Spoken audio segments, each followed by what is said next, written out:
Hello दोस्तों, Radhe Radhe. K2 YouTube channel से ओम प्रकाश और हम आज आपको दिखा रहे हैं भागवत कथा महासमूह। दशहरा मैदान नया राउंड घाटा भागवत कथा महासमूह पंडित रवि प्रसाद दुबे जी मदर रोड वाले जी का। आइए देखते हैं भागवत कथा महासमूह। राधे राधे।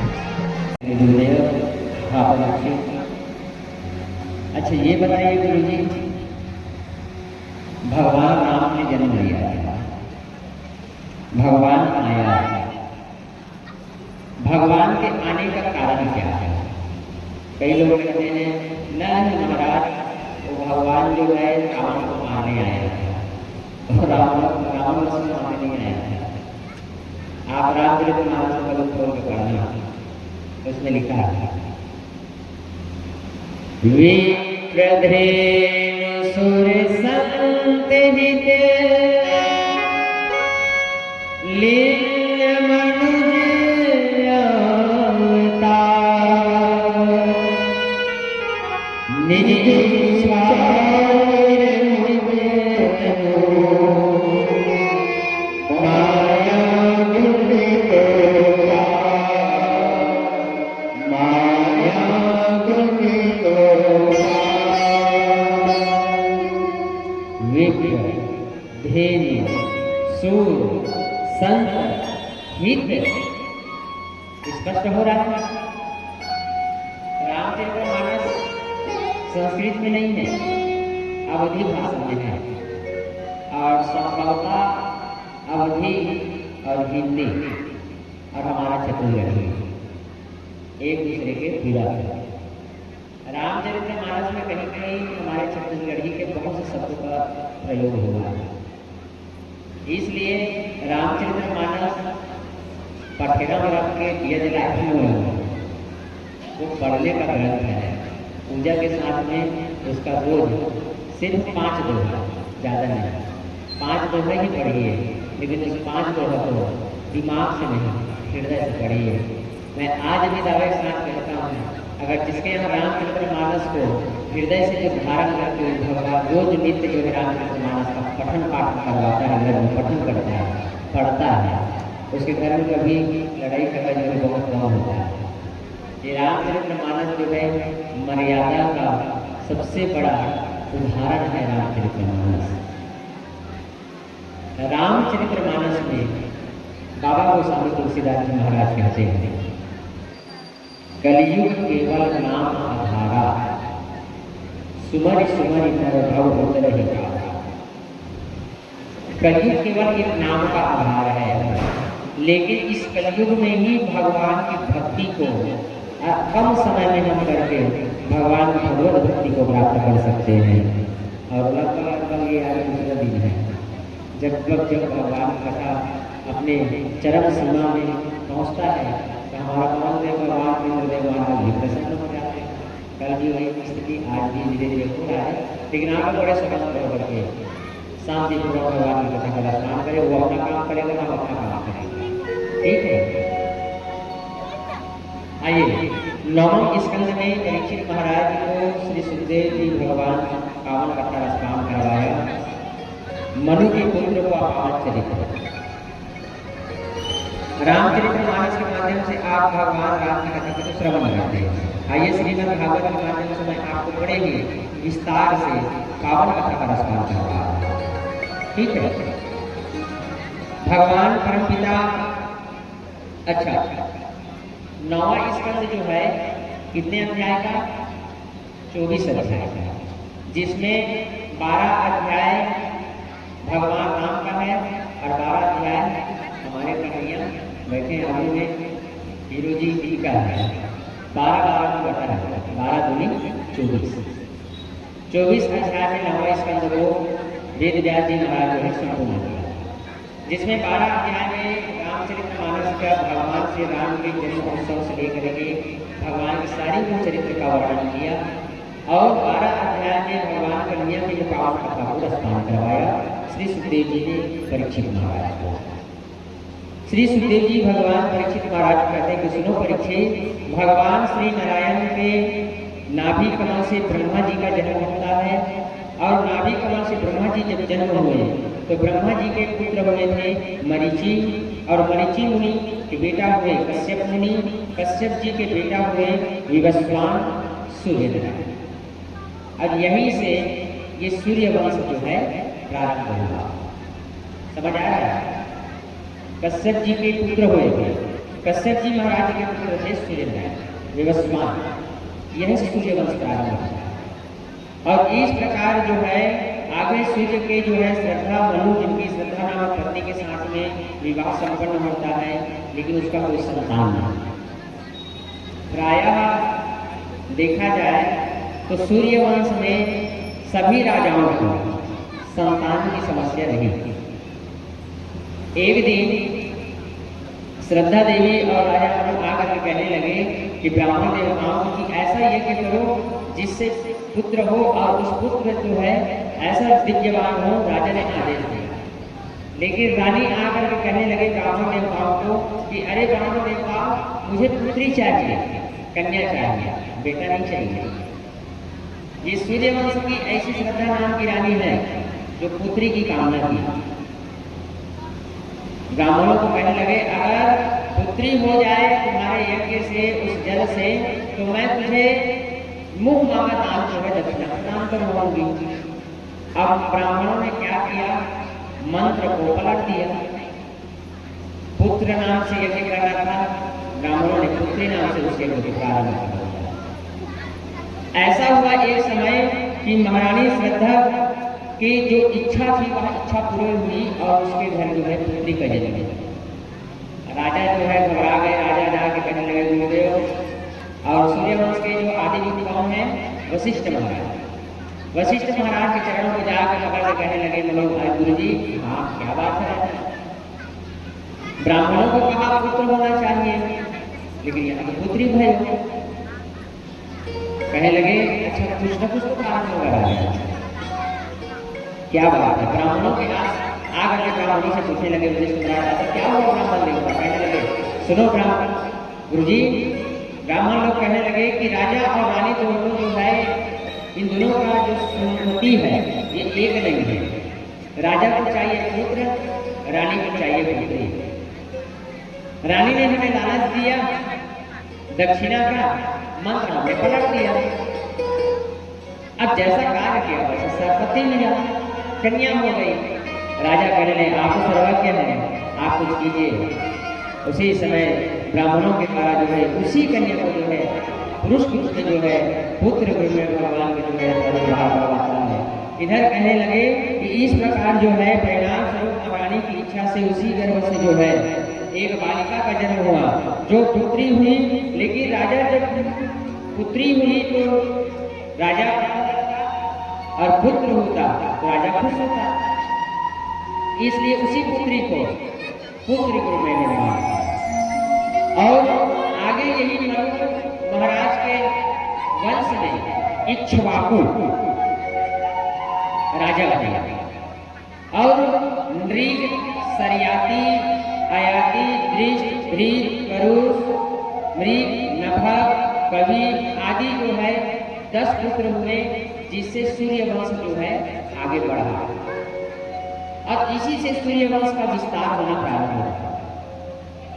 और धीरे धीरे सरयाती नाम की जो पुत्र थे उसकी एक कन्या हुई थी, उस कन्या के नाम है सुकन्या।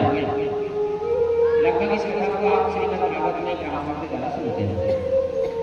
सुकन्या एक दिन हुआ क्या, सुकन्या को लेकर के राजा जो है वन में भ्रमण करना चाहा और वन में घूमते घूमते घूमते कुछ स्थान तक गया और वहीं पे च्यवन मुनि जो है ध्यान करते थे, भगवान का ध्यान कर रहे थे।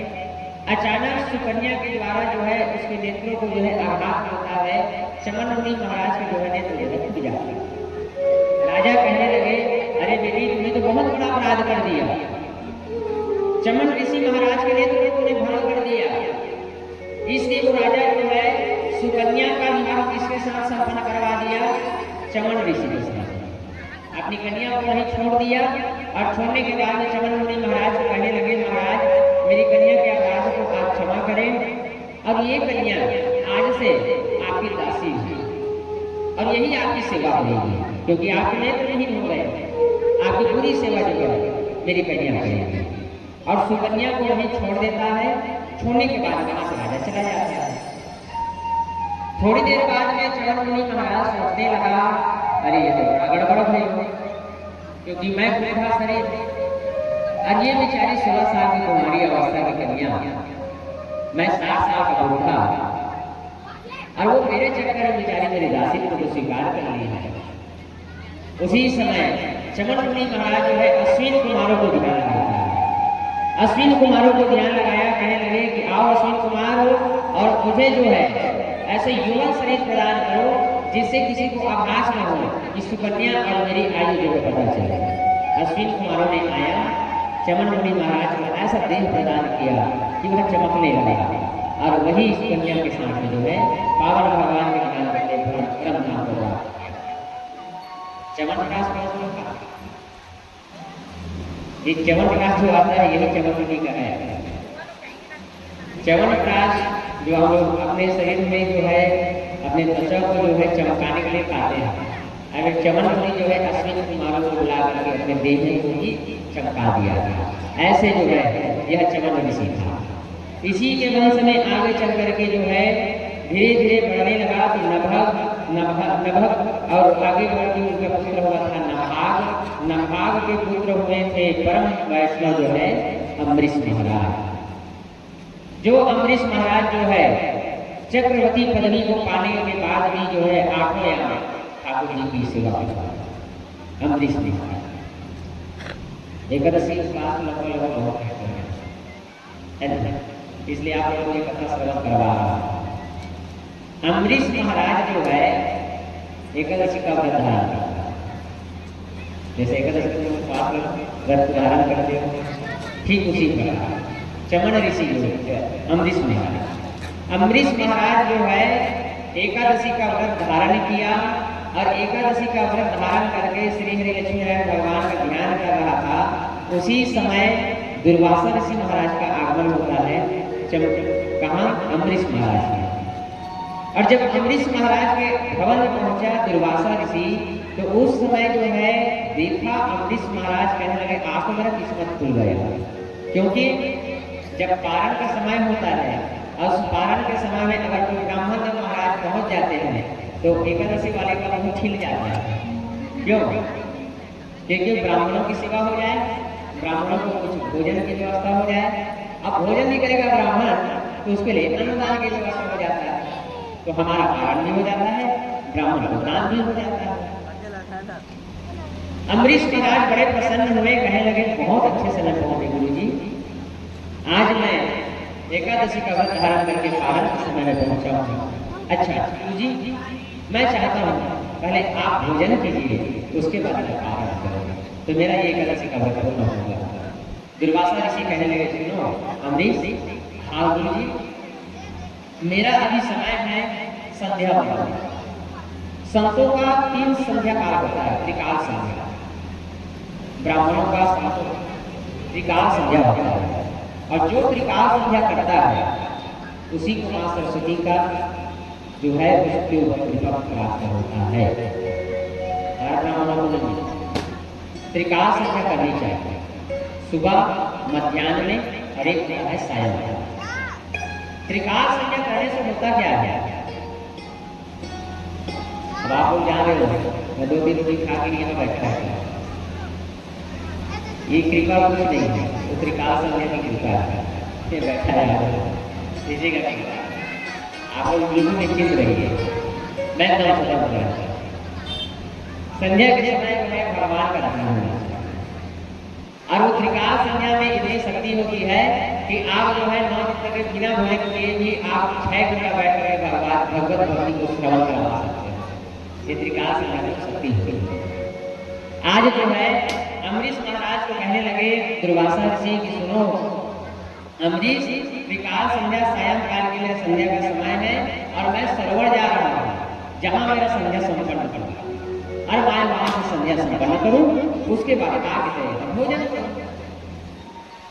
अम्बरीश महाराज समझने लगा कि हो सकता है गुरु जी 10-15 मिनट में आ जाएंगे वापस संध्या संपन्न करके। अब निकला वहां से दुर्वासा ऋषि निकला, जा करके संध्या वंदन करने लगा। लेकिन संतों का संध्या वंदन जब होता है सायंकाल का त्रिकाल संध्या, तो उस समय लगता है। अब दुर्वासा ऋषि महाराज संध्या करते करते करते बहुत समय हो गया। इधर जो है अम्बरीश महाराज सोचने लगा, भगवान गुरु जी का निमंत्रण दे दिया हूँ मैं, अब उस गुरु जी को मैंने निमंत्रण दिया है भोजन के लिए, अब गुरु जी नहीं आ रहे हैं, मेरा पारण का समय हो रहा है। अब अगर मैं पारण नहीं किया तो मुझे दोष लगेगा। अब पारण कर रहा हूँ तो संत का अपमान हो रहा है, तो करूँ क्या मैं? अम्बरीश महाराज बीच में फंस जाता है। अम्बरीश महाराज सोचने लगा क्या किया जाए। उसी समय एक ब्राह्मण देव महाराज पहुंचा अम्बरीश महाराज के। ब्राह्मण देव महाराज को देखा, देखने के बाद में दंडवत प्रणाम किया। अम्बरीश महाराज प्रणाम करने के बाद में कहा, गुरुजी, हाँ अम्बरीश,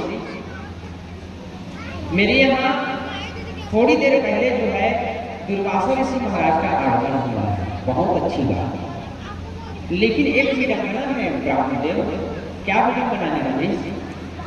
वो दुर्वासा ऋषि जो है, गुरु जी जो है संध्या के लिए गया है, लेकिन अभी तक वापस नहीं पहुंचा है गुरु जी, और थोड़ा सा और समय हो तो मेरा पारण का समय निकल जाएगा, और पारण का जब समय निकलेगा तो मुझे सीधा एकादशी का दोष पड़ेगा, क्योंकि मैं पारण का टाइम निकल चुका रहेगा। अब मैं पारण किया ही नहीं रहूंगा तो सीधा मुझे दोष पड़ेगा। ब्राह्मण ने कहा कि सुनो, एक काम करो अम्बरीश, भगवान ठाकुर जी को स्नान करवा लो, और स्नान कराने के बाद में ठाकुर जी का चरणामृत जो है प्रेम से ग्रहण करो। हो सकता है उस ठाकुर जी के जल को ग्रहण करोगे तो तुम्हारा पारण हो जाएगा। तुम अन्न को तो नहीं ग्रहण किए ना, गुरु जी का भी मान रह जाएगा और तुम्हारा पारण भी हो जाएगा। इसलिए ठाकुर जी के चरणामृत को तुम ग्रहण करो। अब अम्बरीश महाराज को लगा, हाँ ये तो सही बोल रहा है, भाई गुरु जी के अपमान भी ना हो और मेरा पारण भी पूरा हो जाए।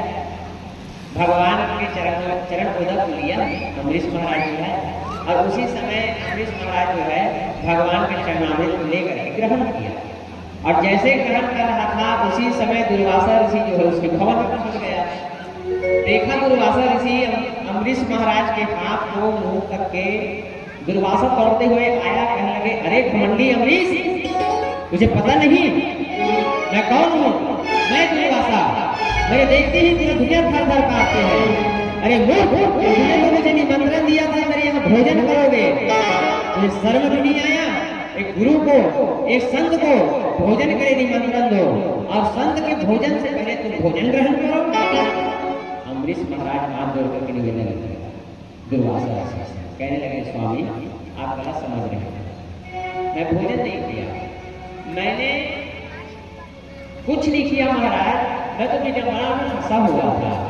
वो तो अच्छा हुआ एक ब्राह्मण देव महाराज जी पहुंचे, उनसे मैंने विचार सलाह लिया कि मेरा पारण का समय हो रहा है, ब्राह्मण देव महाराज गुरु जी आ नहीं रहे हैं, करूँ तो करूँ क्या? उस समय मुझे एक युक्ति बताया कि ठाकुर जी महाराज के जल को ग्रहण कर लो, तुम्हारा पारण हो जाएगा। बस मैंने उतना ही किया है। दुर्वासा ऋषि को बार बार हाथ जोड़ करके निवेदन कर रहा है अम्बरीश महाराज।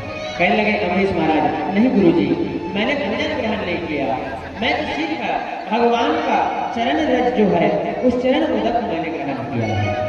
दुर्वासा ऋषि कहने लगे, मूर्ख बनाता है तू मुझे, इतना मूर्ख समझते है मुझे, मैंने खुद अपने आंखों से देखा, तेरा हाथ जो है मुंह से लगा हुआ था।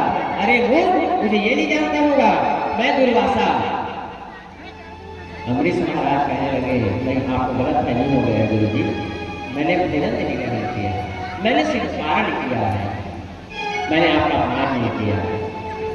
बार बार समझाने के बाद भी दुर्वासा ऋषि नहीं समझा। उसी समय ये दुर्वासा ऋषि जो है अम्बरीश महाराज को बहुत से जो है अपशब्द कहने लगे, और अम्बरीश महाराज को जो है अनेक प्रकार की जो है भगवान के सामने जो है व्रत धारण किया हुआ था अम्बरीश महाराज। और ये दुर्वासा ऋषि जो है उस एकादशी व्रत को धारण किए थे अम्बरीश महाराज, जिसको कुछ भी किया जा रहा। उसी समय अम्बरीश महाराज कहने लगे, स्वामी मैंने कोई अपराध नहीं किया है, आप इस प्रकार से मेरे ऊपर नाराज न हो, गुस्सा न हो। दुर्वासा ऋषि कहने लगे, नहीं, आमंत्रित किए हुए संत का अपमान किया है तुमने अम्बरीश, मैं तेरे यहाँ भोजन ग्रहण नहीं करूंगा। नहीं सर, ऐसा नहीं कीजिए, इतना बड़ा आप मुझे दंड न दें। अम्बरीश महाराज बार बार हाथ जोड़कर कहने लगे, हाथ जोड़कर खड़े रहे। दुर्वासा मुनि जो है पीछे पड़ गए। उसी समय जो है दुर्वासा जो है जटा उखाड़ा और जटा उखाड़ एक कृत्या हुआ। कृत्या को उत्पन्न किया था दुर्वासा ने, और उस कृत्या को आदेश दिया दुर्वासा ने कि जा और अम्बरीश महाराज को समाप्त कर दे। कृत्या ने आदेश को स्वीकार किया दुर्वासा का और दौड़ा किसके पास? अम्बरीश महाराज के पास। लेकिन अम्बरीश महाराज एकादशी का व्रत धारण किया था, भगवान का भक्त था। लक्ष्मी नारायण भगवान इस सारी घटना को देख रहा था। कहने लगे, अरे दुर्वासा, अगर कृत्या पैदा कर मेरे भाई तब मोर कर भाभी की बहुत बड़े हथियार। सुदर्शन को आदेश दिया, कहने लगे, बेटा सुदर्शन, हाँ गुरु जी, जा मेरे भक्त की रक्षा करना। और उसी समय सुदर्शन चक्र को आदेश देता है भगवान। दौड़ते दौड़ते दौड़ते दौड़ते दौड़ते दौड़ते दौड़ते सीधा कहाँ पहुंचा? अम्बरीश महाराज के गौर में सुदर्शन, और सीधा जाकर कृत्या के गला को काटा। गला को काटने के बाद कृत्या वही भस्म हो जाता है। उसके बाद में कहने लगे सुदर्शन की नहीं, ये कृत्या की कोई गलती नहीं है, इसे पैदा करने वाला की गलती है। दौड़ा किधर? दुर्वासा ऋषि की ओर दौड़ने लगा सुदर्शन। जब देखा दुर्वासा ऋषि सुदर्शन मेरी ओर आ रहा है, भागते भागते दुर्वासा ऋषि जो है ब्रह्मदेव महाराज के पास जाने लगे। पितामह मेरी रक्षा करो पितामह, सुदर्शन मेरा पीछा पड़ा हुआ है। ब्रह्मदेव महाराज कहने लगे, क्या हुआ दुर्वासा? अरे क्या बताओ महाराज, एक छोटी सी गलती हो गई मेरे से। क्या गलती? अम्बरीश महाराज एकादशी के व्रत को धारण किया था, हाँ, उसने मुझे भोजन की न्योता दिया, हाँ। अब मेरे दिमाग में लगा कि उसने भोजन ग्रहण कर लिया है, मैंने कृत्य को प्रकट किया, उसको समाप्त करना चाहा, लेकिन वो तो लक्ष्मी नारायण भगवान चक्रा के पहले कृत्य को काटा, अब मेरे को दौड़ रहा है, मेरी रक्षा कीजिए। ब्रह्मदेव भगवान कहने, देखो भाई, जिसका हथियार वही संभाल सकता है उसे। अब मैं क्या संभालूंगा जी, मेरे हाथ में वेद है, कमल का फूल है, मैं उसके पाले में नहीं पड़ने वाला। हाथ बंद करके फिर बैठ गया। दुर्वासा जो है वहां से मायूस हो गया। अब जाया जाए तो जाया कहाँ जाए? उसी समय दुर्वासा ऋषि जो है दौड़ते बिलखते भागते भागते भागते भागते भगवान भूत भवन की ओर पहुंचने लगे। हरे हरे महादेव, हरे हरे महादेव, हरे हरे महादेव, हरे हरे महादेव। दौड़ा दुर्वासा ऋषि कैलाश पर्वत की ओर, कहने लगे, रक्षा कीजिए महादेव, मेरी रक्षा कीजिए बोध भगवान। और दुर्वासा ऋषि कहने लगे, जीव शिव है, शिव जीव है, वज्रतन के चोला है।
और कारण उसका क्या है जो भक्त हो प्रेम से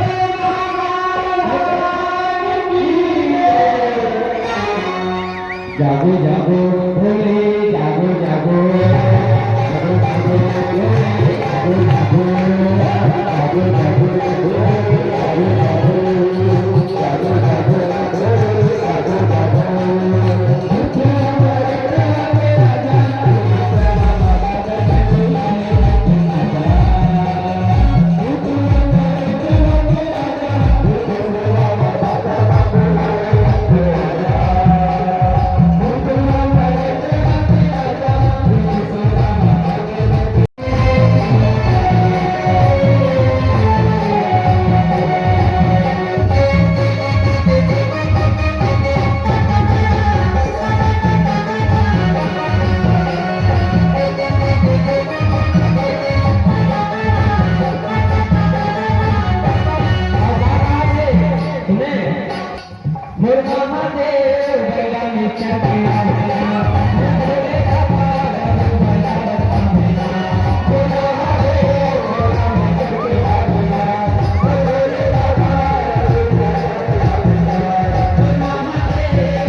जिससे मैं करकर सुदर्शन चक्र के साथ लड़ाई करूँ।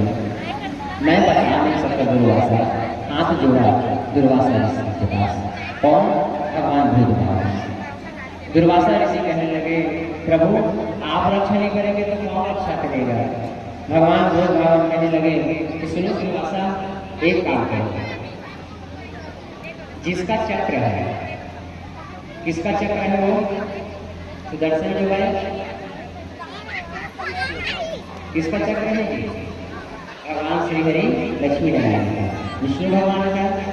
तो भगवान भोलेनाथ कहने लगे सुदर्शन किसको दुर्वासा को, सुनो दुर्वासा तुम सीधे सीधा कहाँ जाओ, भगवान श्री हरि विष्णु लक्ष्मी के पास, लक्ष्मी नारायण के पास जाना और उसके पास हाथ जोड़ लेना।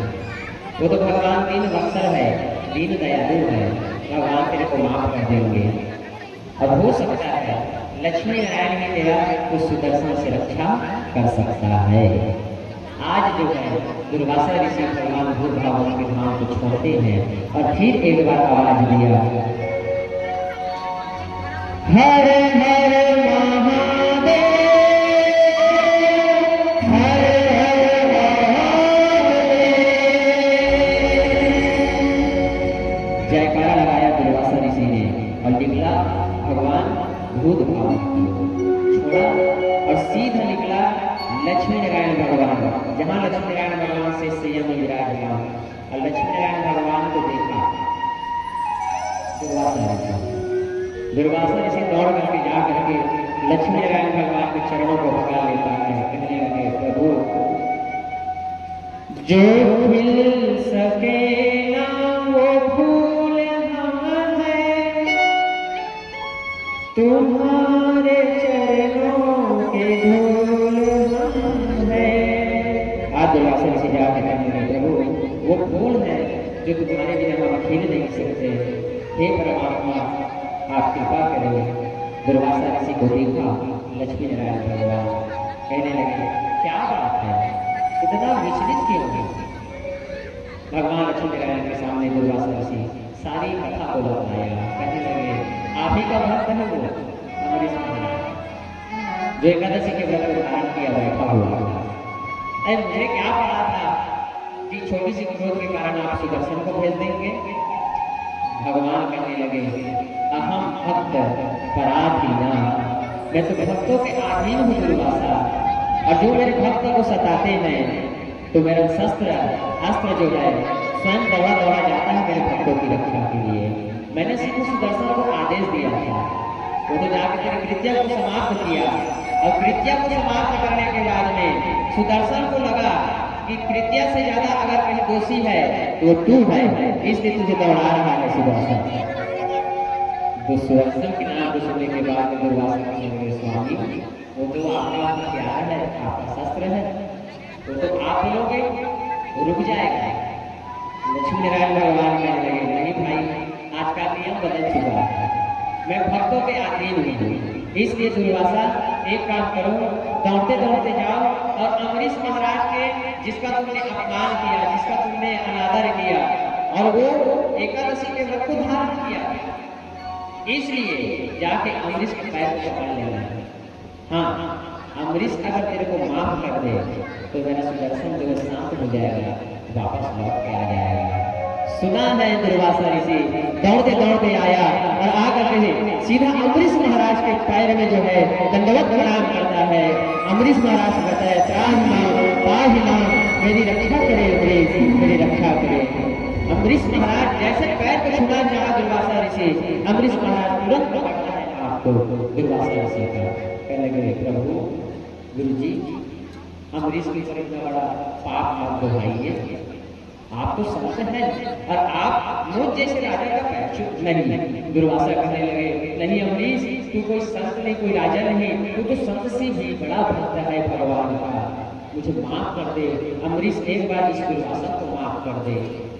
उसी समय अम्बरीश महाराज जो है दुर्वासा ऋषि को माफ करता है। जैसे माफ किया, सुदर्शन महाराज शांत होता है, प्रणाम किया अम्बरीश महाराज, दुर्वासा ऋषि ने प्रणाम किया सुदर्शन को और शांत होकर के भगवान की घाट पर प्रस्थान किया। प्रेम से बोलो लक्ष्मी नारायण भगवान की जय। इस प्रकार से परीक्षित अम्बरीश महाराज जो है एकादशी के व्रत को धारण किया। अब देखो, एकादशी के व्रत को धारण करते हैं, प्रयास कीजिए आपके द्वारा उसकी कितनी सेवा हो सकती है। सेवा कीजिए, वो तो व्रत को धारण करेंगे, लेकिन जब आप उसका सेवा करेंगे तो उसकी एकादशी के व्रत का आपको भी मिलेगा जो सेवा करते हैं उसका। और एकादशी के दिन स्वयं भगवान लक्ष्मी नारायण श्री हरि विष्णु जो है, जो एकादशी के व्रत को धारण करता है, उसके साथ में भगवान स्वयं जो है आठों याम साथ में रहता है। इसलिए जो भी एकादशी के व्रत को धारण करता है उसको कभी कभी शब्द, उसके साथ कभी द्वेष, उसके साथ कभी लड़ाई, कभी झगड़ा बिल्कुल मत करना। हो सकता है तुम्हें ये पता ना हो कि आज एकादशी का तिथि है और वो व्रत धारण की है, तेरे मुंह से शब्द निकल गया तो उसको तो नहीं, लक्ष्मी नारायण भगवान को सीधा वो शब्द पहुँचता है और सीधा लक्ष्मी नारायण भगवान नाराज होते हैं। इसलिए एकादशी वालों जो माताएं धारण करती, जो पिता जो इस व्रत को धारण करते हैं, उसकी सेवा हो सके तो आप कीजिए। और उसकी सेवा क्या है? वो तो काम खाने वाले हैं, तो उसके लिए कोई मांग की जरूरत है ही नहीं। अंतिम में कुछ नहीं मिलता तो किसको खाता है पता है? शंकर का कमी हो जाती है तो काला कठोर आलू को उसन देता है, उबाल देता है आलू को, दूध में डाल देता है, उसी को आप अपना भोजन बना करके ग्रहण कर लेता है। उसको कुछ थोड़ी ना चाहिए, कुछ नहीं मिलता तो तुलसी का जल खाता है, जल भगवान का ग्रहण कर लेता है, पारण कर लेता है। जिनको कछु न चाहिए वही शहंशाह, वही भगवान का परम भक्त होता है। परीक्षित को समझाया कि पावन कथा, परीक्षित समझने के बाद में कहने लगा, हाँ स्वामी, बाप प्रभु एकादशी के व्रत में महत्व, हाँ परीक्षित एकादशी के व्रत में महत्व है। जैसे शनि एकादशी यही सामने 12 मास का जो व्रत होता है उसका और भीम शनि एकादशी का व्रत निर्जला, और हम तो उसको साष्टांग प्रणाम करते हैं, ब्राह्मण नहीं के लिए उसको प्रणाम करते हैं। उस माँ को जो 60 वर्ष की उम्र में भी भीम शनि एकादशी व्रत को बिना जल के 24 मिनट का, 12 घंटा नहीं 24 मिनट का, सुबह से लेके फिर उसी सुबह का बिना जल के उस व्रत को धारण करके बैठ जाती है।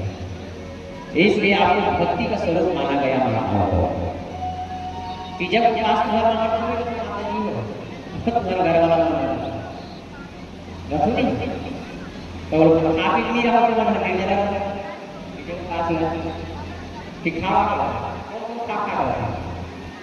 झेझरी भले नीचे में रखे पलंग के नीचे में का सुबह उठना है स्नान करना है पहले झेझरी जाग करना है क्योंकि वो माँ घर की रोटी है ना और माँ घर की रोटी तो फिर उसका स्वाद ही चला गया क्योंकि माँ वहाँ बैठी है।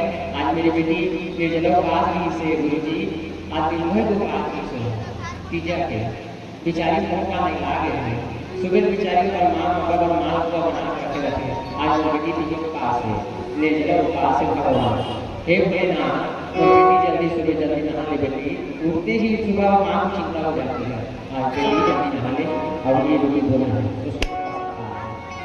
अब वो बेटी बेचारी ना ही मम्मी कैसे आजकल तो कुछ नहीं होता मम्मी निर्जलो उपवास में और रात भर में देख के परसों तो कोई बेचारी है मुझे जरी मारे थे तो रात भर देख के ऊपर सेंट में ऊपर पूरा मने भर के तो कहाँ खाए वो रोटी लगा अब वो सबसे रात के 12 बजे के बाद मम्मी मेरे से नहीं हो पा रही है ऐसी पूरा रात में पानी पी लो तो चाहते फिर तब आप लोग होते कहीं है नहीं देखिए लेकिन हाँ आज भी माताओं में वो शक्ति है आप ही हो माँ जो अपने पति के लिए पुत्र के लिए और सर्व के लिए आप व्रत धारण करते हैं।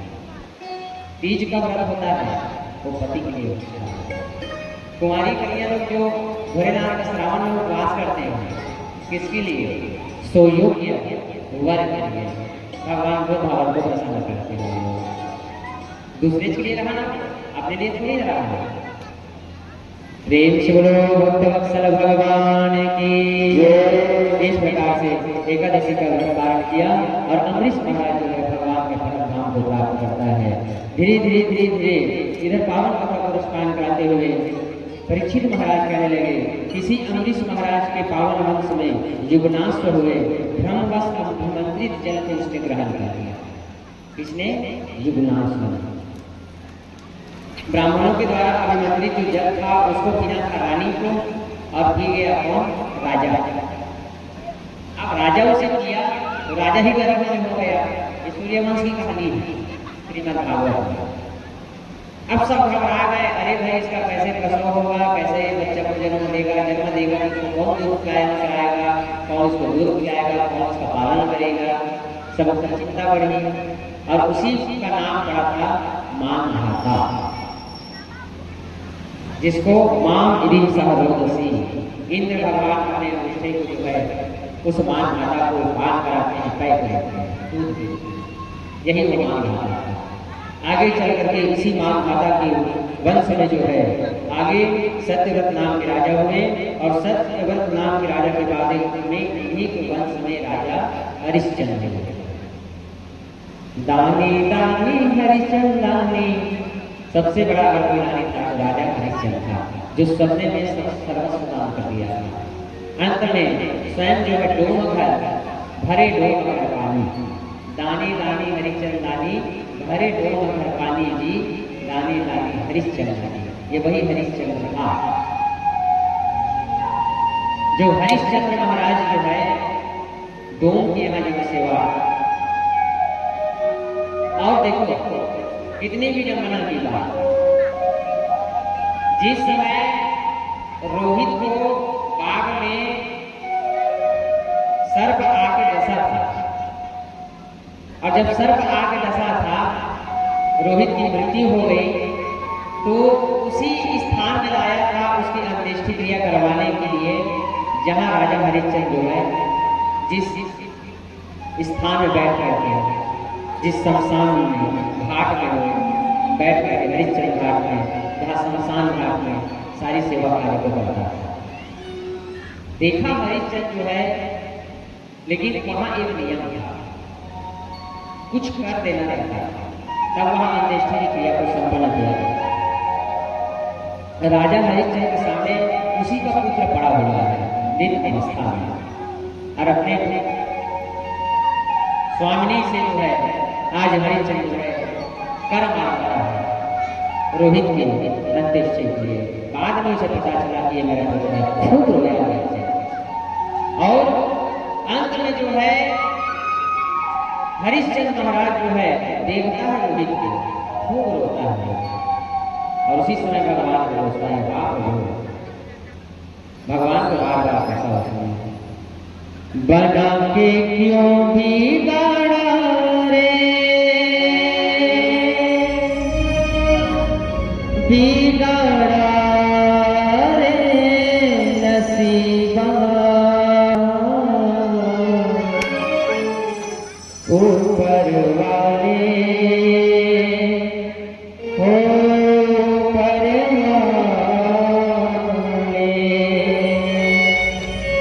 वाह, स्वयं मेरे सामने पड़ा है, लेकिन हरिश्चंद्र किसी का दास है, किसी का नौकर बन के बैठा है, खूब रोया। प्रभु, जो मैं ऐसा जान के प्रीत करे दुख हो, नगर ढिढोरा पीट की प्रीत न करी हो तो दुनिया वालों को बता देता कि भगवान से प्रीत मत करना, भगवान से प्रेम करने का आज मुझे ये सजा मिला। आज मेरे सामने मेरा पुत्र खूब रोया हरिश्चंद्र। अंत में स्वयं पहुँचते हैं, रोहित को इतना जीवन दान मिलता है। राजा हरिश्चंद्र की पावन घटना को देखा, सारे दृश्य को देखता है, सबके सबको जो है भगवान दर्शन देते हैं, पुनः उनको सारे राजपाट को सौंपता है। और इसी हरिश्चंद्र महाराज के पावन रोहित के पुत्र हुए थे बाहु, और बाहु के पुत्र हुए थे राजा सगर।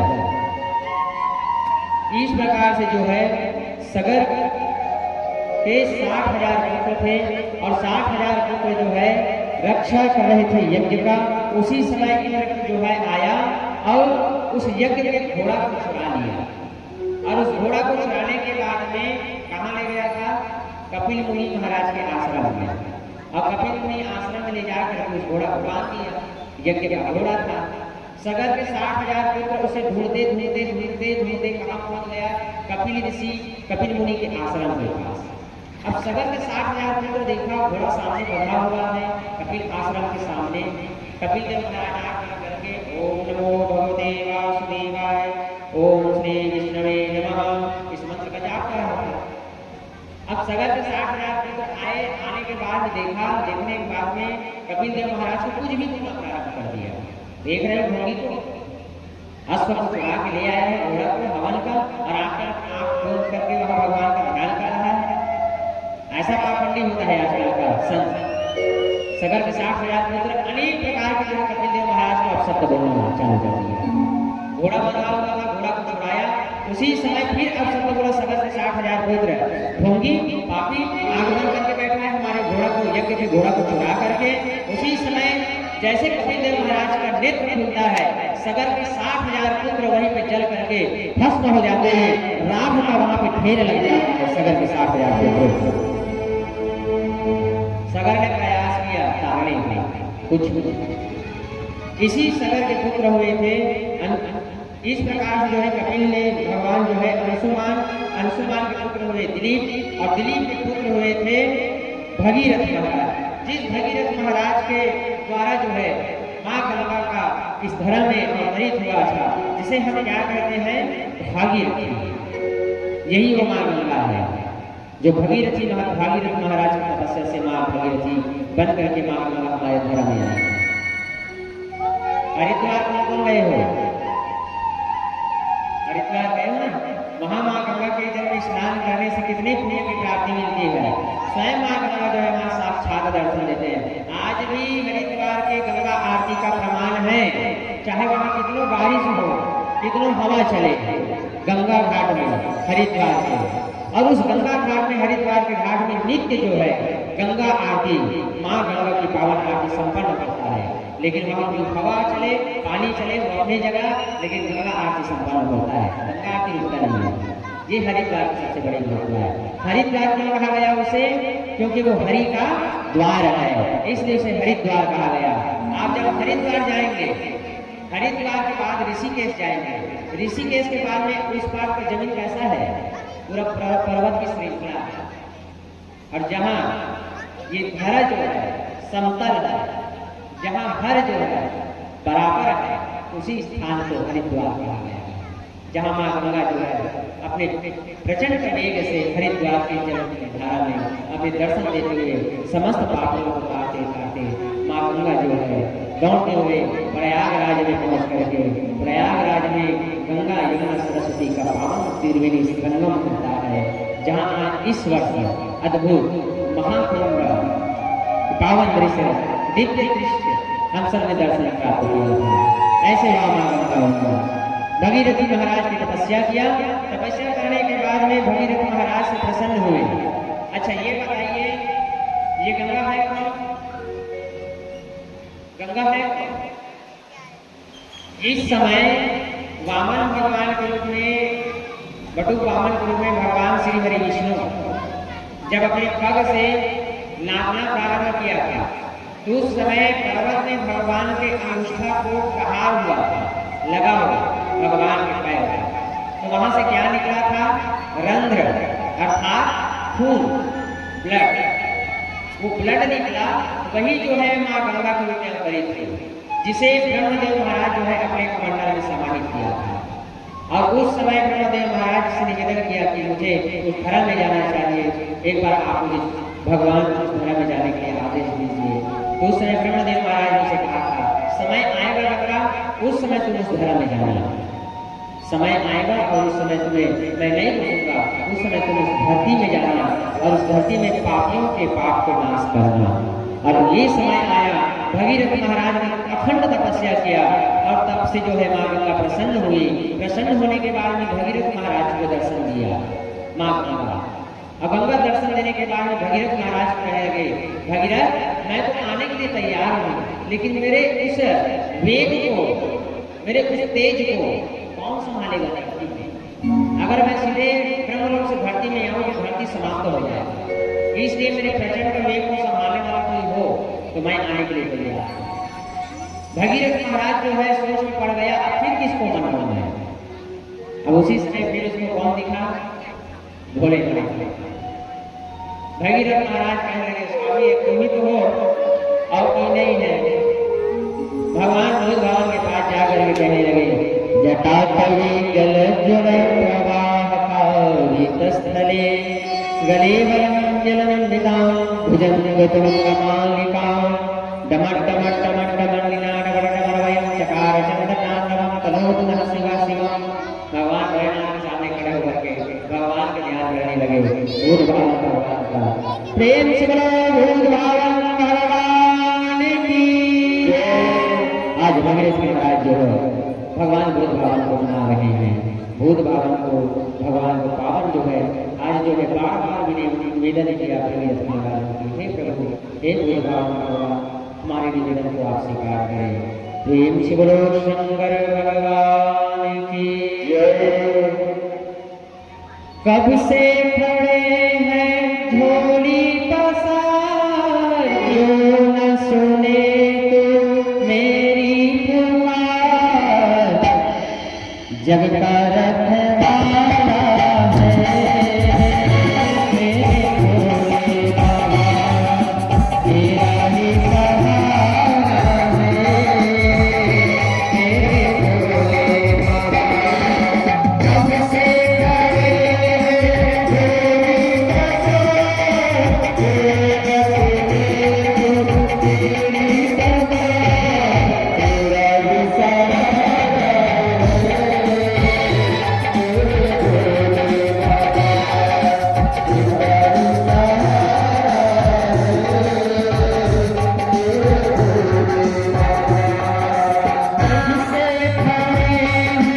पुकार।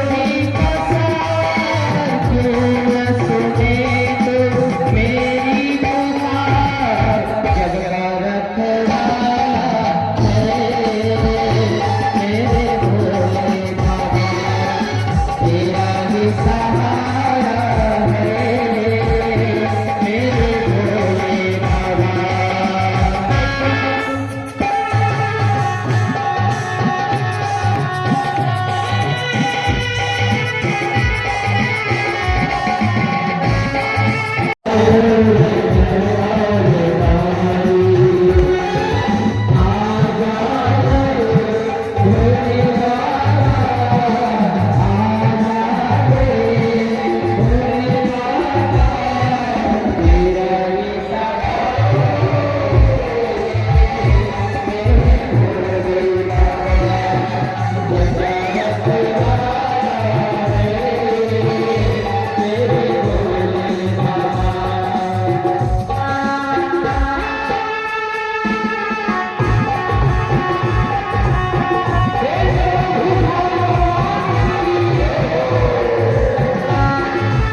क्या बात है बताइए।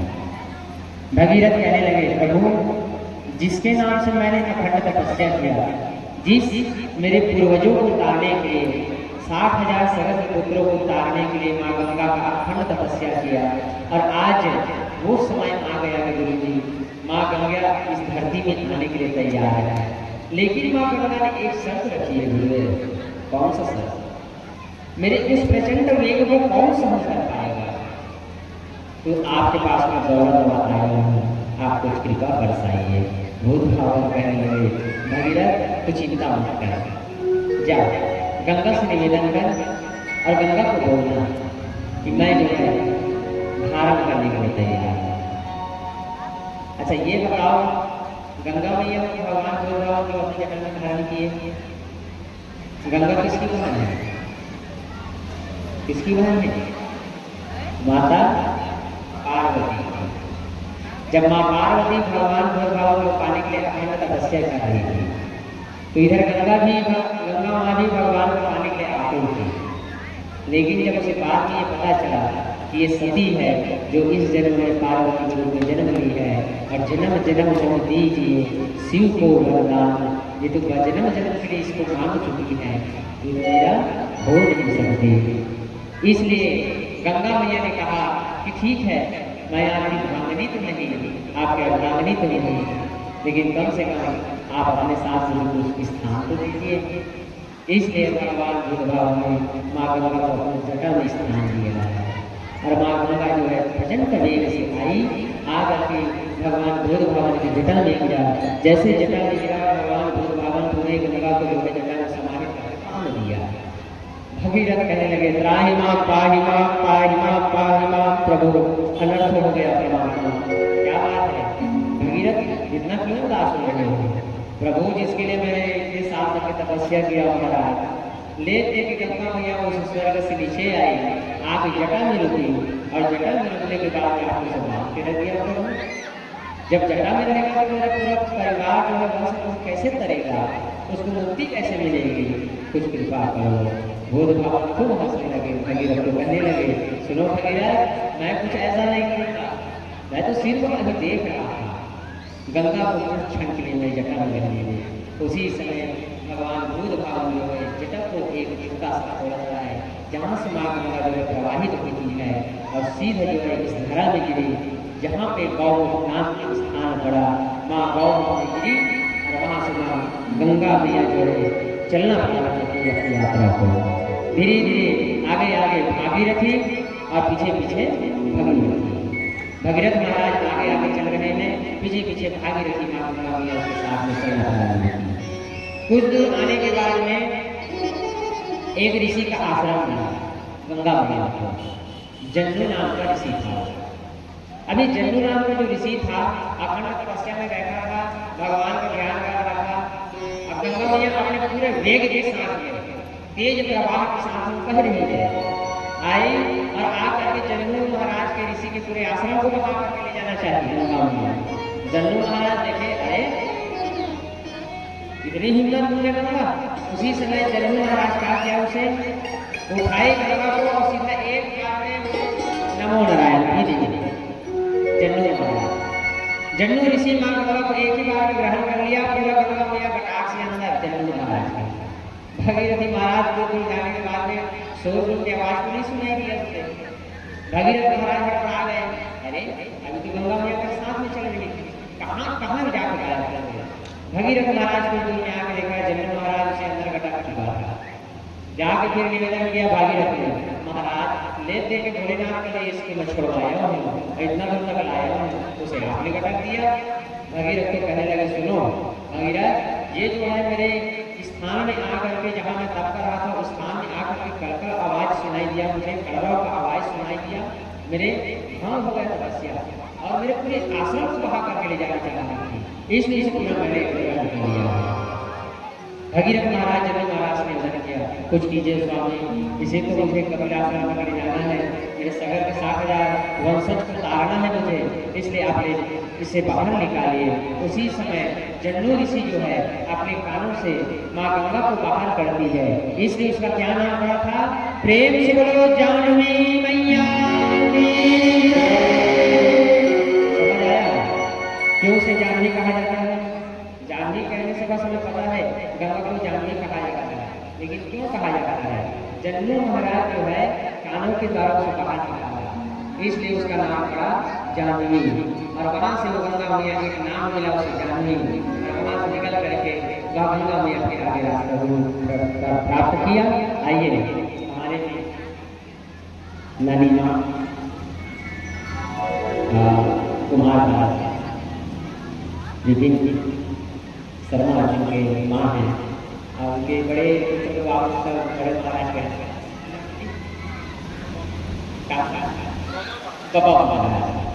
बाबा महाराज से ज़्यादा मुझे बोले नहीं। अब विपिन भैया को लग ये हमारी नानी माँ है, हमारे पहुँचे हैं, दर्शन दिए वहाँ, इसके लिए धन्यवाद। आइए व्यास जी आपका हार्दिक अभिनंदन। यथा स्थान आप ग्रहण कीजिए, जैसा भी स्थान लेना आप बैठ जाइए, भगवान कथा में आपसे जुड़े। प्रेम से बोलो गंगा मैया की जय। इस प्रकार से गंगा मैया फिर अपनी यात्रा को प्रारंभ की। सामने बैठा था कौन? सप्तऋषि, भगवान का तपस्या कर रहा था। गंगा आई, कर आवाज सुनाई दिया, सप्तऋषि ने उसे सावधान किया, ओ गंगा। हाँ गुरु जी। वहां पर एक ही ऋषि था, एक ऋषि ने तुझे गढ़ से पान किया, अंदर कर दिया। सामने 7 ऋषि बैठे हैं। थोड़ा सोच समझ के अपने आराम से शांति रूप से आप वहां से निकलिए। इसलिए सप्त सरोवर हरिद्वार जहां निर्माण हुआ, जो हरिद्वार गए वो देखो स्थान सप्त सरोवर हरिद्वार का निर्माण हुआ, जहाँ सप्त ऋषियों के द्वारा माँ गंगा का निवेदन किया है। और वही सप्त सरोवर हरिद्वार में माँ गंगा सबको दर्शन देते हैं। इस प्रकार से भगीरथ महाराज धीरे धीरे माँ गंगा को आगे बढ़ाता चला गया। माँ गंगा पीछे पीछे, भगीरथ महाराज आगे।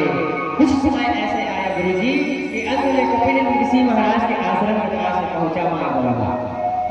जैसे माँ गंगा पहुंचे कपिल मुनि के आश्रम के पास में, जितना वहां सबर के 60,000 पुत्र का राख का ढेर पड़ा था, अस्थि पड़ा हुआ था, जैसे माँ गंगा से स्पर्श हुआ, सब जो है मुक्ति को प्राप्त होता है। और इस तरह से जो है परम धाम को प्रार्थना करते हैं। प्रेम से बोलो गंगा मैया की जय। इसलिए क्या कहा जाता है? सारे तीर्थ बार गंगा सागर एक बार। अब आप तो बार जा सकते हो गंगा सागर में, क्योंकि वहाँ बोट की व्यवस्था है, जहाज की व्यवस्था है। पहले कुछ नहीं था, नाव चलता था मकर संक्रांति के दिन, और जितना नाव में बैठ जाता था उतना वापस आ जाता था, और जो नहीं बैठता था वो वहीं पहुंच जाता था, क्योंकि मकर संक्रांति के दिन ही वहाँ स्थान मिलता है। बाकी दिनों जल में अपना स्थान को आकृष्ट कर लेती है, ग्रहण कर लेती है। इसलिए मकर संक्रांति के दिन गंगा स्नान, गंगा सागर में सब जा करके स्नान करते हैं। इसलिए कहा जाता है गंगा सागर एक बार जाकर के दर्शन मात्र करने से स्वयं साक्षात मोक्ष की प्राप्ति होती है। ऐसी माँ गंगा है। जिस गंगा को हम लोग क्या कर रहे हैं? कारखाना का पाइप लगा करके उसी गंगा में अपना पूरा पानी डाल रहे हैं, ऐसी पवित्र जल को हम प्रदूषित कर रहे हैं। अरे देखना मेरे भाई, आप दुनिया के स्थान को, राजीव को भी हम त्रिवेणी घाट कहते हैं, राजीव के जल को लाना और गंगा मैया के जल को ला के रखना, 1 साल बाद देखना दोनों में। राजीव के जल में आपको कीड़ा दिखेगा, लेकिन माँ गंगा के जल में एक छोटा सा जीव की पैदा नहीं होता। ये उसकी सबसे बड़ी प्रमाण है। इसीलिए माँ गंगा रोते रोते अपने सारी कथा को जो है इस संसार वासियों को बतलाता है। अरे हमारे संसार वासियों, जिसको पाने के लिए देवता तरसते हैं, आज मैं तुम्हारे बीच में हूँ, लेकिन मेरी कोई इज्जत नहीं, मेरी कोई कदर नहीं। अब तो बहुत इज्जत होता है गंगा मैया का। जब से गंगा का कॉरिडोर तैयार हुआ है, तब से गंगा सुरक्षित थी। पहले नहीं था, पहले तो वहाँ कुछ भी होगा। गंगा का जब कॉरिडोर निर्माण हुआ, गंगा सफाई का योजना प्रारंभ हुआ, उस समय से माँ गंगा जो है अब बहुत स्वच्छता रूप से, स्वतंत्र रूप से माँ जो है सबको दर्शन देते हैं। प्रयागराज देव स्थान में माँ अपना अद्भुत रूप दिखाती है। कैसे हमारी माँ गंगा है। सुनो तो गंगा ये क्या सुनाए,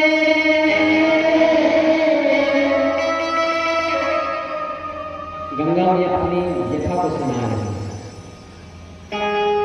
लोगों ने ऐसे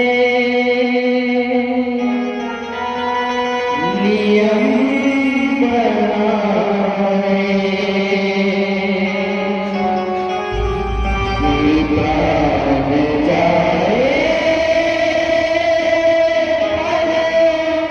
वचन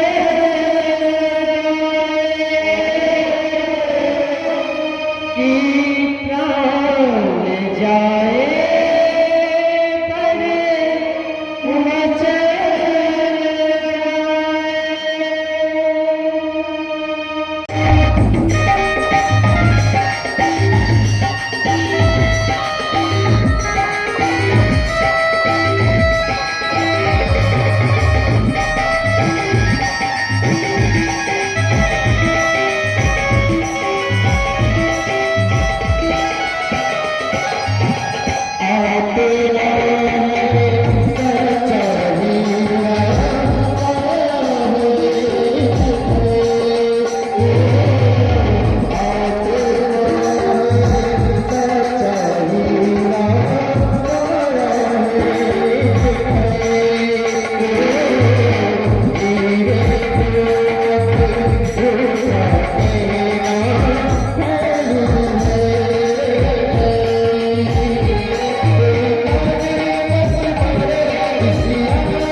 देखो हमारे आने वाले भविष्य के लिए जल की व्यवस्था हो, ये हमको सोचना है, क्योंकि आप खुद देख रहे हैं यही महासमुद्र था जहाँ पहले 60 फीट में 50, 60, 70 फीट के आसपास पानी निकल जाता था। आज आप 200, 250, 300 फीट तक जाते हैं, फिर भी किसी के यहाँ जो है ट्यूबवेल बोर में पानी नहीं आता। इसका कारण क्या है? जल का दोहन। हम जल को दोह रहे हैं, अधिक खर्चा हो गया है। और पहले के लोग जो पहले पूर्वज लोग रहते थे ना, जिस माता के हाथ से जल ज़्यादा खर्चा होता था तो घर के सियान समझ जाते थे कि हमारे बहू जो है बहुत खर्चीली है। माताओं के हाथ से ज़्यादा जल का खर्चा होना घर वाले जो सियान रहते थे, बुजुर्ग रहते थे, वो अच्छा नहीं समझते थे।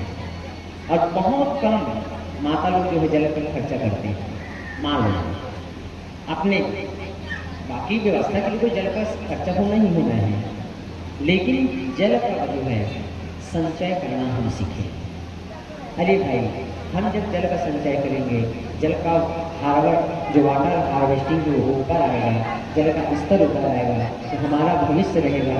हमारे आने वाली पीढ़ी को जल से जो है तकलीफ से जूझना न पड़े। आप खुद देख रहे हैं, ये तो बहुत अच्छी कृपा हुई है। आज आपके महासव में 3 टाइम मैच चल रहा है।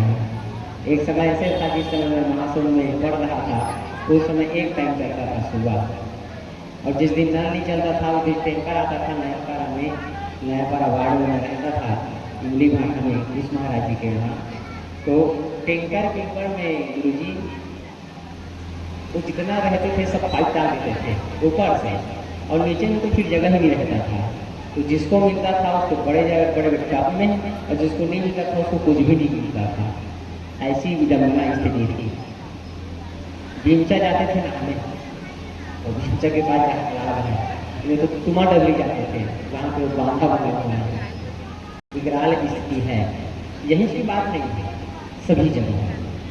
वाटर हार्वेस्टिंग दिनों दिन धरातल से नीचे जाता जा रहा है और इसका कुछ नहीं, हम मानव ही कारण हैं, क्योंकि बारिश के जल का हम संचय नहीं करते, खर्चा उतना ही है, संचय नहीं है। इसलिए शासन ने योजना भी चालू किया है वाटर हार्वेस्टिंग का, कि आप अपने घर में वाटर हार्वेस्टिंग का निर्माण करें, जिसके द्वारा बारिश का जल रुके और उससे जल का स्तर ऊपर आ सके। गंगा तो गंगा है, जल ही गंगा है। प्रेम से बोलो गंगा मैया की जय, प्रेम से बोलो शंकर भगवान की जय। आप लगा आप आ गए, शंभु भगवान आ गए हमारे, कल से निकली रहा था, व्यस्तता था कार्यक्रम में। आइए, इस प्रकार से गंगा ने आकर के सारी धरती की प्रजा को सुख दिया। इसके बाद में इसी सगर में आगे जो है सागर के पुत्र को उद्धार करके जो है भगीरथ के वंश में राजा ऋतुपर्ण आए, और ऋतुपर्ण का सौदास के अस्मत के नारी कवच के पुत्र हुए थे खटवान, जो एक पल में स्वर्ग पहुंच गया था। परीक्षित को बताया, सुनो परीक्षित, ये वही खटवान राजा है जो एक ही पल में भगवान का ध्यान किया और एक ही पल में मुक्ति को पा करके भगवान के धाम को पहुंचा था। परीक्षित गदगद हो गया, हाँ स्वामी, उसके पास एक पल था, मेरे पास 7 दिन है गुरु जी, 7 दिन में भगवान की भक्ति आप मुझे दिलाएंगे। हाँ परीक्षित, सुनो ध्यान से। और उसी समय कहने लगे, इसी खंडवान के वंश में जो है दिलीप महाराज आए, और दिलीप महाराज के बाद में जिसके वंश में जो है इसी दिलीप के घर में रघु के रूप में राजा जन्म लेता है, जहां से चालू होता है रघुवंश। रघुकुल रीति सदा चली आई, प्राण जाए पर वचन न जाए।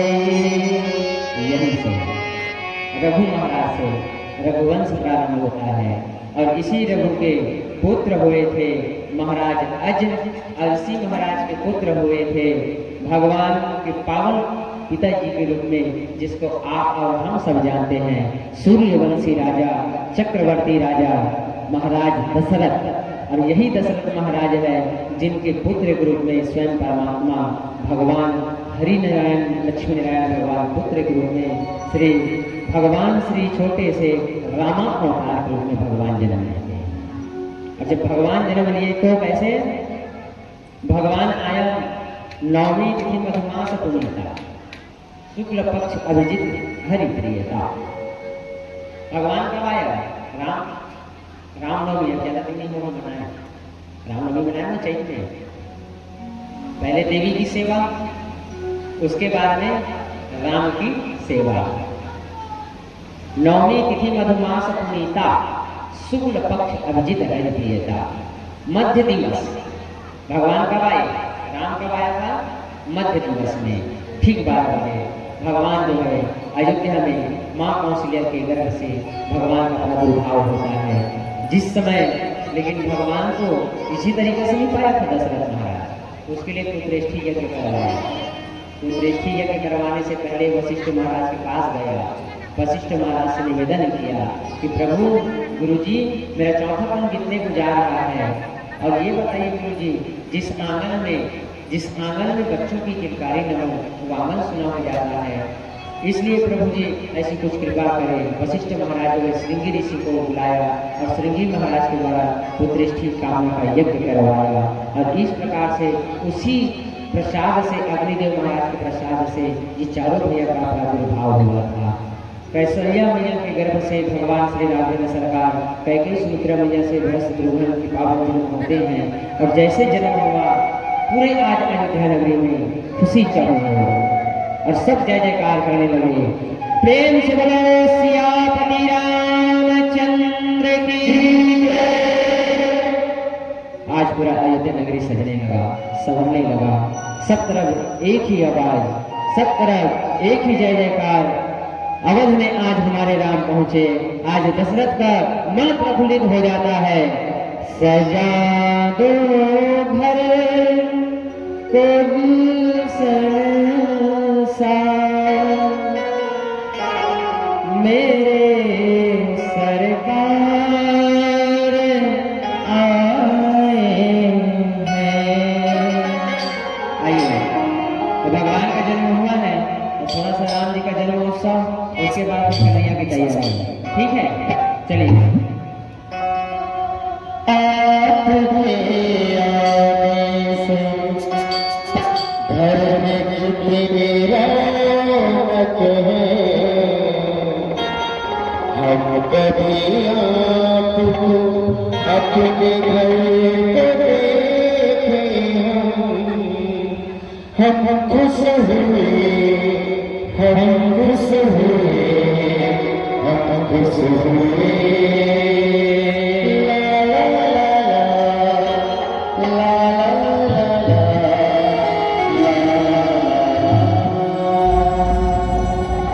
सजा दो घर के गुलशन सा, सजा दो घर के गुलशन सा मेरे प्रभु।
जनक महाराज जी के यहाँ जाकर के माँ सीता का वह धनुष, उस धनुष को कौन दिया था जनक महाराज को?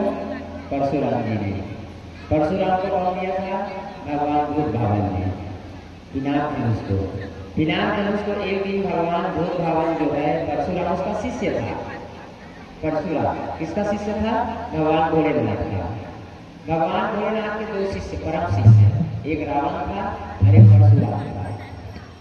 एक दिन परशुराम जी पहुंचे, कहा भगवान भोलेनाथ के पास, कहने लगे प्रभु इस दास के लिए कुछ सेवा। हाँ, आपने गुरु टीका के रूप में कुछ मांगे थे प्रभु जी, उस अवसर को आप मुझे कब बनाना चाहिए। उस समय भगवान बुद्ध ने कहा था कि सुनो परशुराम, एक काम कीजिए, अगर तुम मुझे गुरु दीक्षा दक्षिणा कुछ देना चाहते हो तो ये मेरा पिनाक धनुष है। इस पिनाक धनुष को परशु ऐसे व्यक्ति के हाथ में जाना चाहिए जो इसका चौक ओर से सुरक्षित कर सके और इसका मान कर सके, इसका सम्मान कर सके। पहले तो परशुराम ने सोचा कि ये धनुष का रक्षा मेरा शिष्य है, मेरा गुरु भाई जो है, एक है रावण, रावण के पास दिया गया क्योंकि वो बलशाली है और वो कर्मकांडी है, ब्राह्मण है, तो उसके पास ले जाकर छोड़ा जाए। परशुराम पहुंचा, लेकिन रावण के अभिमान को देखा परशुराम सोच गया कि ये मेरा पिनाक धनुष को रखवाला नहीं कर सकता। अब उसको पकड़ के जनक महाराज के दरबार में पहुंचा है। जनक महाराज के जब दरबार में पहुंचे, जनक को पता चला परशुराम मेरे आंगन भवन में पहुंचा है। जनक महाराज जो है बिनु पद चप्पल उनके पैर में था ही नहीं। जो अवस्था में था जनक महाराज, उसी अवस्था में परशुराम महाराज की अगवानी करने के लिए दौड़ते दौड़ते दौड़ते दौड़ते जा करके परशुराम के चरणों को पकड़ लिया। परशुराम ने देखा जनक के आदर भाव को, आदर सत्कार को, अतिथि सत्कार को, समझ गया परशुराम कि जनक जैसा और मुझे कोई इस पिनाक धनुष के रखवाली वाला रखवाला तो नहीं हो सकता। उसी समय जनक ने कहा कि एक काम से आया जनक। परशुराम के वचन को सुनने के बाद कहने लगे, बोलिए स्वामी, इस दास के लिए क्या आदेश है, आप बताइए। परशुराम कहने लगे, सुनो जनक, मेरे गुरु का कुछ उपहार है, इस उपहार का आप रक्षा करें। ये पिनाक धनुष है और इस पिनाक धनुष को मैं जो है किसको दूँ, ये मेरे मन में विस्मय था, लेकिन जनक मुझे पूर्ण विश्वास है इस पिनाक धनुष की चौकों से सुरक्षा तुम कर सकते हो। जनक महाराज ने अतिथि स्वीकार करता है, पिनाक धनुष की सेवा को स्वीकार करता है। कहते हैं ठीक है गुरु जी, आप जहाँ बोलेंगे। और मैं चाहता हूँ गुरुदेव, माँ गौरी के स्थान में, जिस स्थान में रोज मैं नित्य पूजा करने के लिए आता हूँ, उसी स्थान में इस पिनाक धनुष को स्थान दे देते हैं ताकि मैं रोज इसका पूजन कर सकूँ। परशुराम गदगद हो गया और वहाँ ले जाकर के रख दिया। वही ये धनुष था जिस धनुष का भगवान ने संधान किया और उस धनुष को तोड़ करके माँ सीता को वर्ण किया। भगवान राघवेंद्र सरकार उस दिन से प्रेम से बोलो सियापति रामचंद्र की जय। उस दिन से भगवान का एक नाम पड़ा था सियापति रामचंद्र। सिया के समय भगवान जो है कुछ दिन रहे। एक दिन कैकेयी माँ जो है द्वारा जो है 14 वर्ष का वनवास हुआ है। आप सब कथा को जानते हैं, राम कथा को सब भली भांति राम कथा से सराबोर है। इस प्रकार से भगवान को वनवास हुआ। जब वनवास हुआ भरत महाराज को पता चला, भरत महाराज मनाने गया। भरत चला रे अपने राजा को मनाने, भरत चला रे अपने भाई को मनाने, राजा को मनाने, अपने भ्राता को मनाने। भरत चला रे अपने राजा को मनाने, भरत चला रे अपने राजा को मनाने। भरत महाराज जो है आज अपने भैया को मनाने जा रहे हैं। भरत महाराज को देखा प्रभु जो मनाने जाए, भरत महाराज खूब रोया। भैया इस भरत को धिक्कार दिया, जिसके कारण से आज इस जंगल में, इस वन में आप भटक रहे हैं। भरत को समझाया, नहीं भरत ये तो मेरा कर्म था। भरत खूब रोता है, धिक्कार भैया, मैं तो वो भरत हूँ भैया जो भरत तेरे साथ में कभी तेरा सेवा कभी सत्कार नहीं कर पाएगा। मुझसे ज़्यादा किस्मत वाला है, जो सारी आंखों यहाँ आपकी सेवा कर रहा है, वो रोता है भरत महाराज। भरत महाराज को गले से लगाता है भगवान राजेंद्र सरकार कहते हैं नहीं भरत, राजपाट को चलाना भी एक धर्म होता है भरत। भरत ने नहीं दिया, ऐसी राजपाट नहीं चाहिए जिस राजपाट से आपको अदालत रहे आप लोगों में घूमे। भरत उस गद्दी में बैठे भैया कभी कभी स्वीकार नहीं है उस गद्दी को। और भगवान भरत महाराज जो है उसी समय भगवान से विदा लेते हैं, उसके चरण पादुका को ला करके भगवान के भरत महाराज जो है स्थापित करते हैं। भैया आपका चरण पर पादुका ही इस अयोध्या नगरी को चलाएगा भैया। और स्वयं भरत महाराज जा करके नंदी ग्राम में जा करके एक बार तो सोचा भरत महाराज जमीन में शयन किया जाए, लेकिन जब उसे बताया निषाद राज ने कि बताओ भैया प्रभु नाम इस पुष्प में सोया था, बिछा करके बिछाओ, खूब रोया था भरत भैया। जो मखमल में सोने वाला राजपाट का भोग भोगने वाला आज इस कुशल में, वाह भैया धिक्कार इस भरत को। भरत नंदी ग्राम में गड्ढा नुमा बनाया आसन, और उसी गड्ढे में कहा कि भैया अगर इस जमीन में भी बैठता हूँ ना भैया तो मैं तो आपको संपत्ति कहलाऊंगा। इसलिए इस जमीन को नंदी ग्राम की जमीन को वो खोदा और नीचे भवन में बैठ करके भरत महाराज जो है भगवान राघवेंद्र सरकार का इंतजार किया है।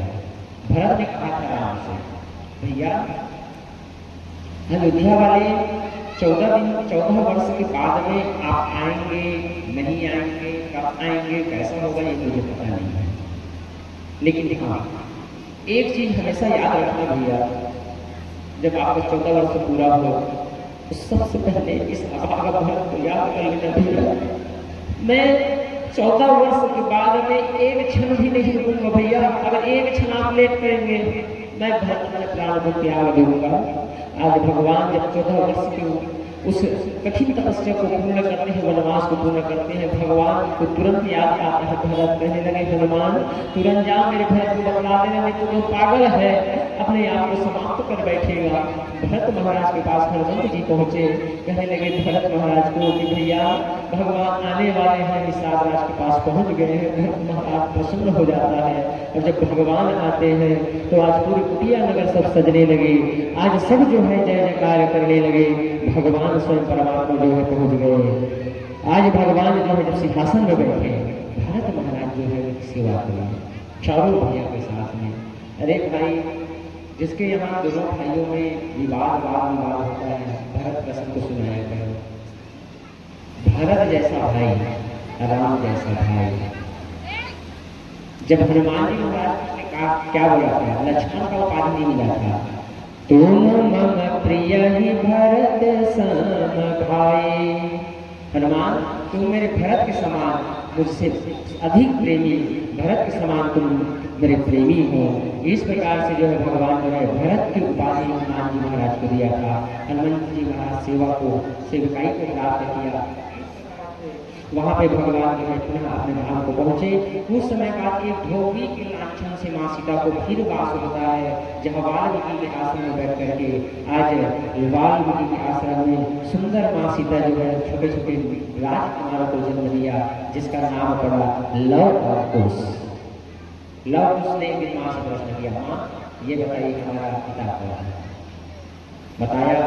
अंत में आप सब जानते हैं उस घोड़ा को पकड़ लेते हैं लव और कुश, घमासान युद्ध होगा, पूरे चक्रवर्ती सेना को अयोध्या के हरवा देते हैं। और हरवाने के बाद में लव कुश जो है स्वयं अयोध्या नगरी में गए और कहने लगे ओम श्री महादिगणपतये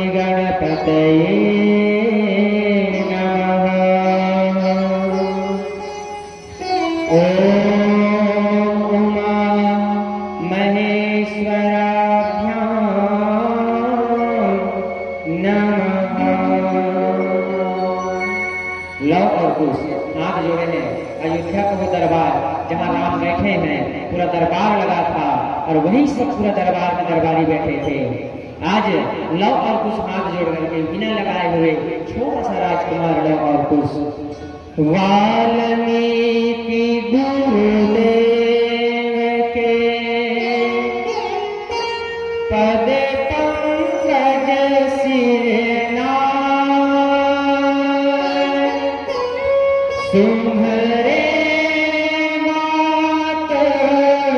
सरस्वती हम पर हो सहाय। माता पिता के वंदना करते बारंबार, गुरुजन राजा प्रजाजन नमन करो स्वीकार, नमन करो स्वीकार।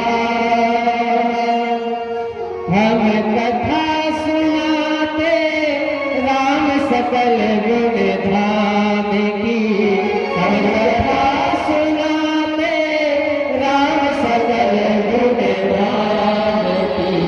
ये रामायण है पुण्य कथा श्री राम की।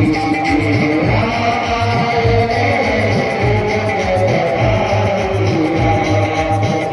हम कथा सुनाते राम सकल गुण धाम की, हम कथा सुनाते राम सकल गुण धाम की। ये रामायण है पुण्य कथा श्री राम की। ये